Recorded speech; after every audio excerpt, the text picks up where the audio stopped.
کل تاخرات ہونے والی ہے. پھر پیر کی رات علماء کرام نے کہا کہ شب قدر ہو سکتی ہے 27 کی شب، جس کے تعلق سے قرآن کریم میں ارشاد فرمایا گیا کہ اگر شب قدر جس کو مل جاتی ہے وہ 1000 مہینوں سے بڑھ کر اس کو عبادت کا ثواب ملتا ہے. اور 1000 مہینے کتنے ہوتے؟ 83 برس، 83 ایئرز. ایک رات میں اگر آپ عبادت کر لیے اور وہ شب قدر اللہ اس کو قبول کر لیا انشاءاللہ، تو 83 برس، 83 ایئرز. اور اس کے تعلق سے علماء کرام نے لکھا کہ بنی اسرائیل میں ایسے لوگ تھے جو صرف 80 سال اللہ کی راہ میں جہاد کرتے تھے، جن کی عمریں بہت تھی. رسول اللہ صلی اللہ علیہ وسلم کے دل میں خیال آیا کہ میری امت کی تو عمر کم ہے، وہ کیسے میرے رب کو راضی کریں گے؟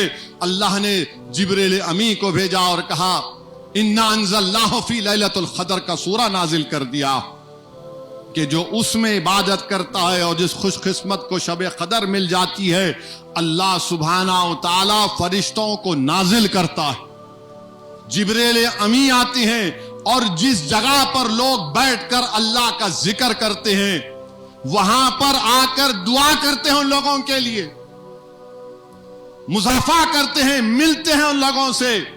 علماء کرام نے بتایا کہ اگر اس رات کتے نہیں بھونکتے، اس رات ایک سکون ہوتا ہے، اور اگر اس رات تمہارے ہاتھ کے رونگٹے کھڑے ہو گئے تو سمجھو کہ کسی فرشتے نے تم سے ہاتھ ملایا.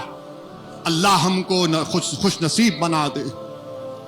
میرے عزیز دوستوں اور بزرگوں، رسول اللہ صلی اللہ علیہ وسلم کی حدیث شریف ہے کہ فرشتے آئیں گے، ان محفلوں کو دیکھیں گے جہاں پر اللہ کا ذکر ہو رہا ہے، دعا کر رہے ہیں، قرآن کی تلاوت ہو رہی ہے. اور جب وہ جا کر اللہ کو بتائیں گے تو اللہ کہے گا فرشتوں بتاؤ کیا میرے وہ بندے جنت کو دیکھے؟ فرشتے کہیں گے نہیں دیکھے. تو اللہ فرماتا ہے اپنی شان کے مطابق کہ اگر وہ دیکھتے تو کیا ہوتا.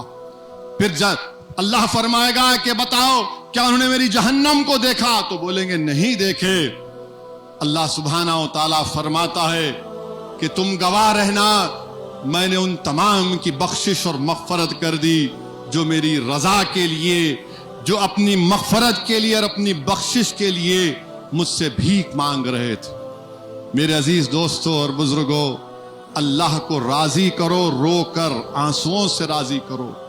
حدیث میں آیا کہ رسول اللہ صلی اللہ علیہ وسلم ہے، جبریل امی ہے، اور جبریل امی کہتے ہیں رسول اللہ صلی اللہ علیہ وسلم جب آپ کا امتی روتا ہے اس کا حساب کیا؟ وہ تو ڈائریکٹ جنت میں جاتا ہے.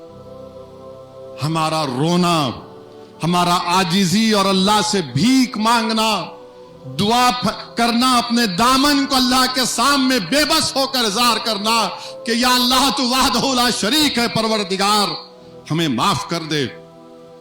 اور جو ہاتھ اللہ کی بارگاہ میں اٹھتے ہیں اللہ کو حیا آتی ہے اس کو خالی لوٹانے سے.